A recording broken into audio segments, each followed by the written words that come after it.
Could the Saudi-led coalition in Yemen soon fall apart? Forces loyal to Saudi Arabia and those backed by the UAE have been fighting in Aden. That's a significant turn in the country's war. So, what does it all mean? And how might it affect the conflict? This is Inside Story.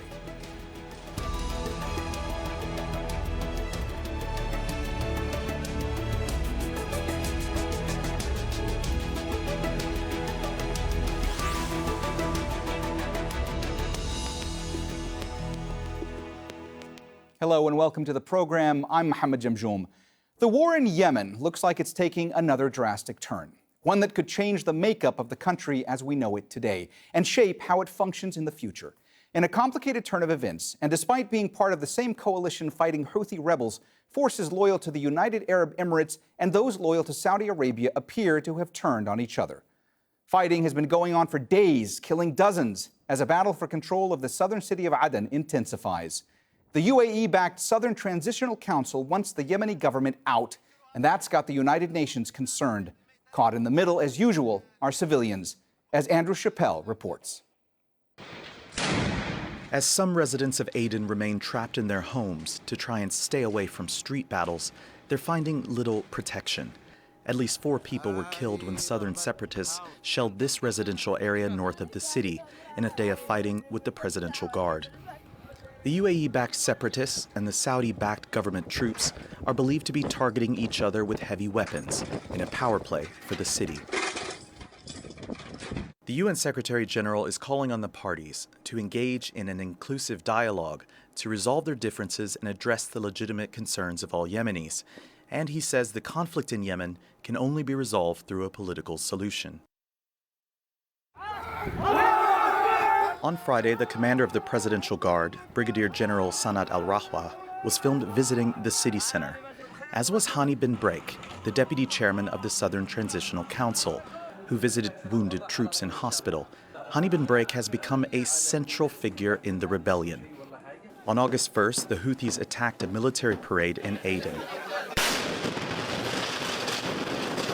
killing scores of new recruits. Munir al-Yafei, seen here shortly before his death, was a top commander of the Security Belt, a UAE-trained paramilitary force. At his funeral, there was an exchange of fire between the STC-aligned fighters and the Presidential Guards. Hani bin Break then accused Hadi's forces of playing a role in the attack, and on Wednesday called on southern separatists to march on the presidential palace and topple the internationally recognized government of President Abdurabu Mansur Hadi.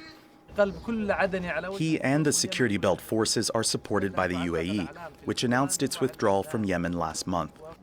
Hadi's government has accused him of fomenting sedition, saying this will only serve the Houthis.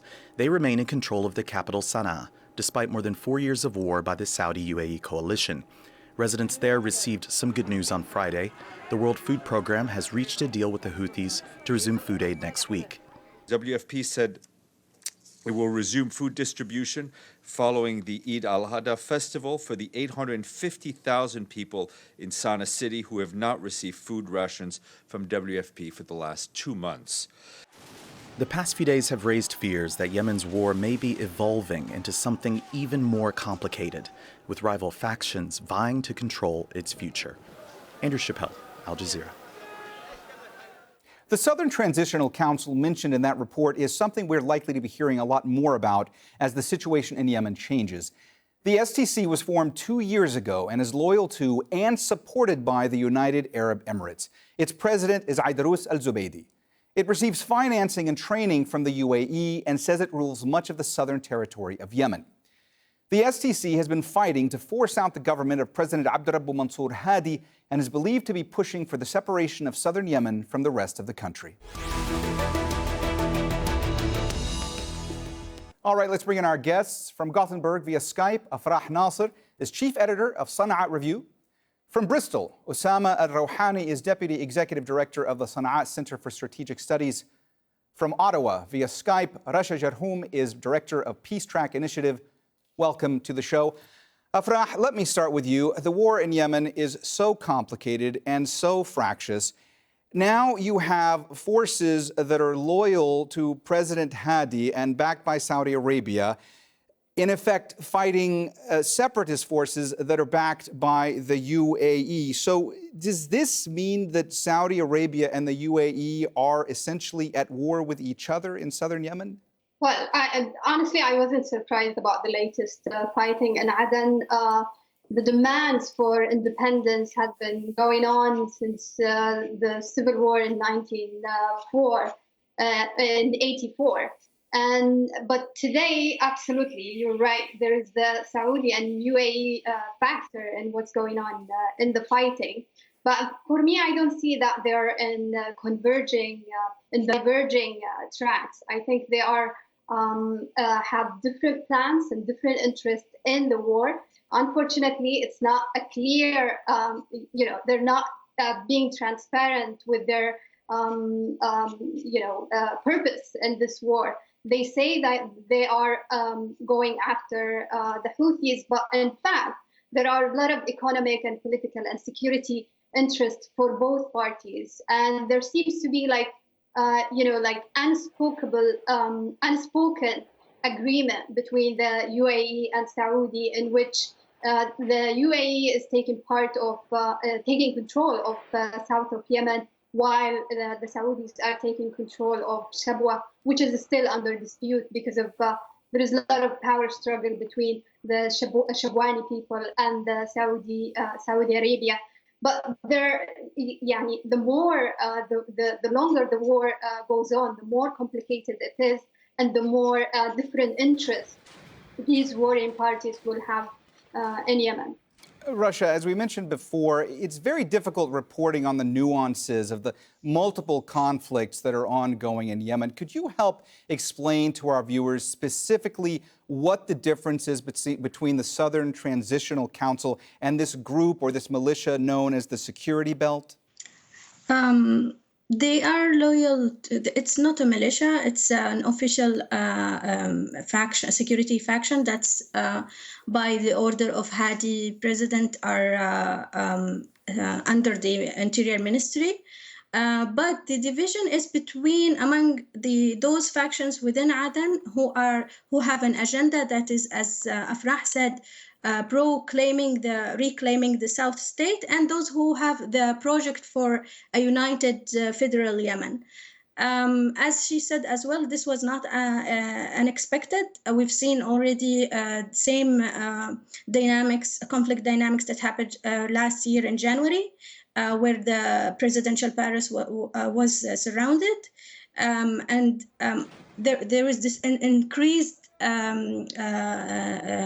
calls for, because they are the de facto controlling the South, and they feel like they've been excluded from the peace processes. They've been calling to be included in the peace process to discuss the South issue specifically. However, their calls have been ignored. We as women, we have also conveyed these calls to this Security Council. We have warned that the South, not addressing the South issue is a ticking bomb. And what we have been seeing in the last 3 days is exactly what we've been warning from. And the reaction of the international community is always reactive, not proactive, to prevent blood and conflict, instead of engaging with them peacefully to discuss their demands. They are pushing them towards this kind of behavior, which is more violent. Now, generally, in terms of Saudi Arabia and UAE, I think there is not conflict, but maybe a different set of priorities. The Saudis are more, they see that they need to first support the government of Yemen to end the coup, which is happening in Sanaa by the Houthis. And this is also what the government have been conveying to us in terms of excluding the Southerners at this stage.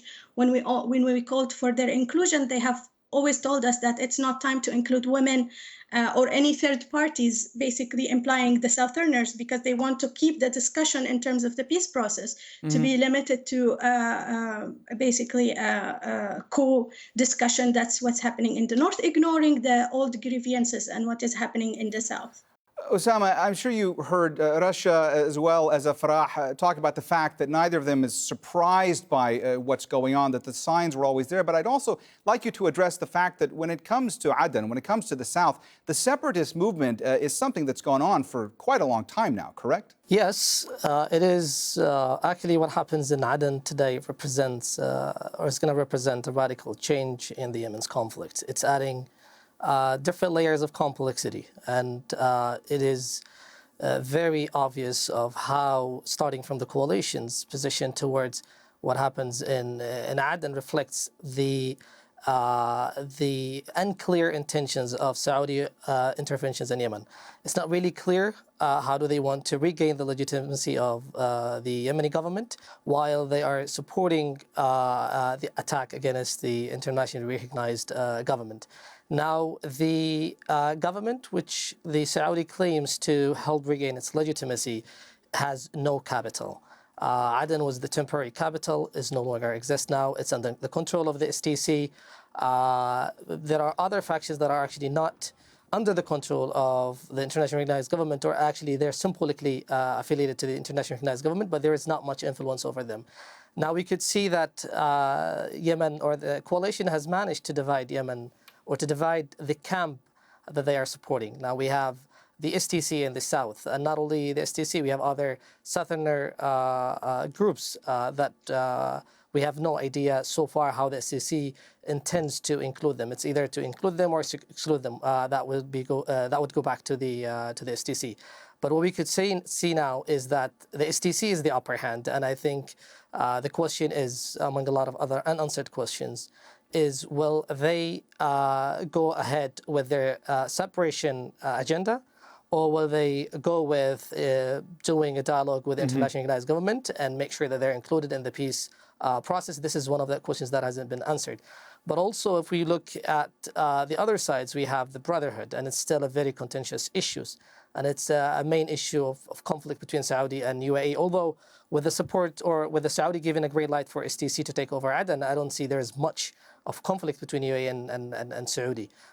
There's a lot that we can predict. It's really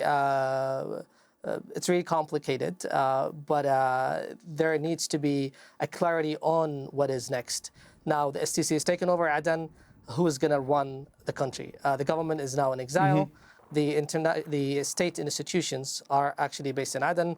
There has been a lot of shift from after the Houthi coup from Sanaa to Aden. The question is now who's going to run these institutions, who's going to provide basic services, who's going to pay the salaries of civil servants. The internationally recognized government, to some extent, has managed in the last few months to provide these services, or at least we have seen some sort of improvement.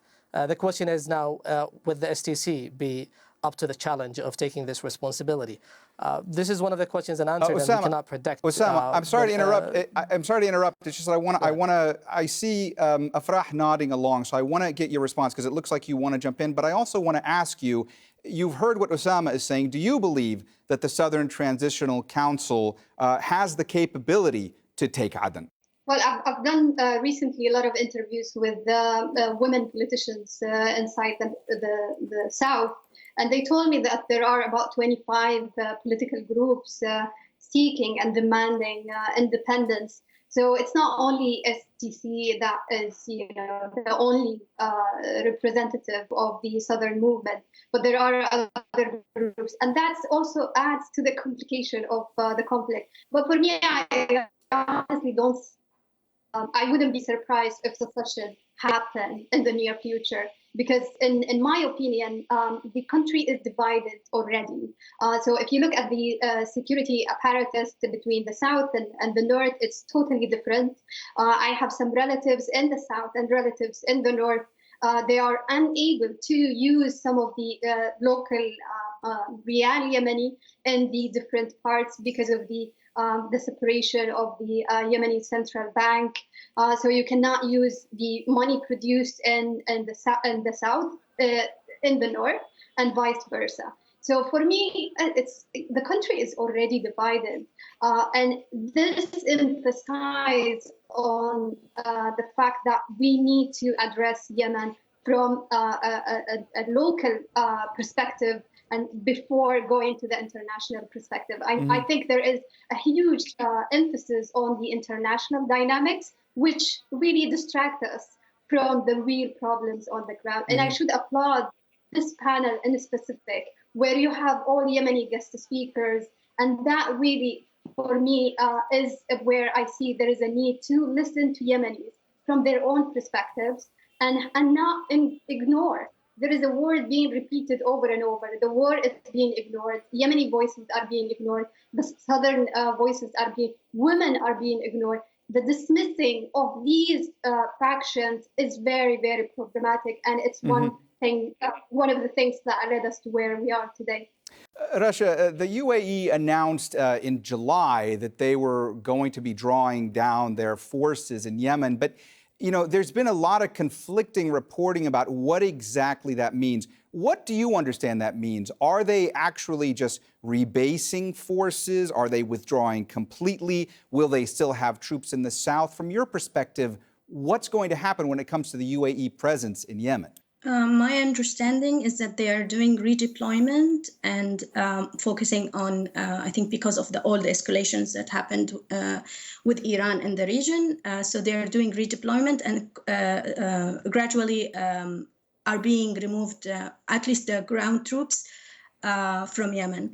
On the other hand, we heard reports that Saudi Arabia is sending troops into the country. We heard about at least 2 batches of military troops going in, unconfirmed report, but we can see all these kind of dynamics happening. My guess is that Saudi Arabia and UAE in this conflict in the last 3 days did not really interfere militarily to stop one or the other. It was Yemeni or South fighting, and they did not interfere. They were more focused on a mediation process. And I can understand why is that. It's basically Saudi Arabia cannot continue to be intervening in Yemen without the legitimacy of Hadi. At the same time, they cannot go and fight against the STC, who are the ones who are doing the actual fight against the Houthis, or at least the loyal military troops are doing the fight against the Houthis. Rasha, so this was a very... Rasha, I'm sorry to interrupt, but by that, do you mean that you believe that the Saudis don't have the military capability to take on that group? I don't think they want to go into another yet round of conflict with any more Yemeni troops, one way or another. I think the Saudis and the UAE, their messaging, whenever we speak to them and their diplomats, have been that 2019 is going to be more into a political solution in Yemen. And they wanted to reduce the military presence. This is what the signs they have been sharing with us. So I don't think if they are going there, it's basically to hold a position, to secure a location, but not really to engage. At least this is my own interpretation of the conflict. And what I can see is that maybe, or this is my own interpretation, is that after securing the south and stabilizing it, they would do the same in north, at least in Hodeidah, where they would not interfere, but they will the local actors will lead the fight without interference from Saudis or UAE. I see. Osamah, we've been expecting to hear in the last couple of days from Yemen's president, Abdurrabbu Mansour Hadi. That has not happened. What do you think that means? First, before talking about Hadi's usual or the always on presence in such kind of situations, it's really important to highlight that what happens in Aden and in other parts of the country is always, or the upper hand on it when it comes to decision making, is the coalitions. And although there was not Saudi troops intervening yesterday or the 2 days past, it's actually under their green light. They could stop the war, they could have it continue. They managed for a few hours to stop the battle, and then the battle resumed, and that would raise a lot of questions of why did Saudi shift its position? When it comes to Hadi, and this goes back again to the same idea, is does Hadi have the leadership capabilities to talk to the people? At least we have expected them after the new news or STC taking over Aden, at least we'd like him to speak to the people, see what is happening, at least share with us what does that mean. He did that when Houthis took over Amran in the past, and he went to Amran and he said Amran is now belonging to the states and it's under my control. He hasn't done this this time. I don't know, maybe he lacks the confidence that he wouldn't be able to control Aden any longer. Maybe the coalition is restricting him, but that is not something new from Hadi. Maybe the question now is, if the coalition is supporting Hadi to fight Houthis, on what ground would they fight Houthis now? And I think that is a very important question. How is the fight against Houthis dynamic will change now? Will there be one unified leadership fighting Houthis? Will even the STC now, being in the south, have the priority to support that agenda? We find through the discourse of the STC in the last few days, they've been claiming that they are still under the internationally recognized president's legitimacy and they're going to be supporting that. But it doesn't seem like that on the ground, given the fact that they were fighting the troops that are under the control of Hadis. Not only this, they have also defeated them. So the question is now, what is the coalition's goal in fighting Houthis? Now, I think this is the most crucial thing. If the coalition's intervention in Yemen is to defeat Houthis and regain the legitimacy, we could see that what the coalition is going the other directions. They're not supporting the legitimacy. They're not actually making any progresses against Houthis. Rather, they're making more fragmentations within their camp. Afrah, I want to turn attention for a moment to the continuing humanitarian catastrophe that has been going on in Yemen for so long now. Obviously, now you have what is essentially a war within a war. That's what's happening in the south. Now, I used to report from Yemen a lot, and even in 2010, 2011, you already had skyrocketing malnutrition figures. You already had a dire humanitarian crisis even before this conflict. Right now, with what's going on in Aden, you have civilians that are trapped in the crossfire. How bad is the situation there, and how bad is the situation on the humanitarian scale in the rest of the country? It's not an exaggeration that the United Nations say that what's going on in Yemen or the humanitarian situation is the worst and largest humanitarian catastrophe that the United Nations faced since it was established following the Second World War. So by 2020, if the situation did not improve, we will have about 30 million people almost in famine. So that gives you an idea of, I think this is the largest victimhood of a population after the Holocaust. It will be, it's like a hell in life for millions of Yemenis. Even as we speak today in Aden, there are many reports about some neighborhoods lacking water. Fuel, the city is running out of fuel, so that means the transportation will be expensive and food prices will skyrocket. So it's very, very important to find some sort of solution to mitigate the humanitarian situation. I cannot describe to you what could happen for a population that at the same time is increasing and facing all these humanitarian difficulties. It's a lot of civilians are paying heavy price for these political disputes. All right, we've run out of time, so we're going to have to leave it there. Thanks to all our guests, Afrah Nasser, Osamah Al-Rawhani, and Rasha Jarhum. And thank you, too, for watching. You can see the program again anytime by visiting our website, aljazeera.com. And for further discussion, go to our Facebook page. That's facebook.com/AJ Inside Story. You can also join the conversation on Twitter. Our handle is @AJ Inside Story. From me, Mohamed Jamjoom, and the whole team here, bye for now.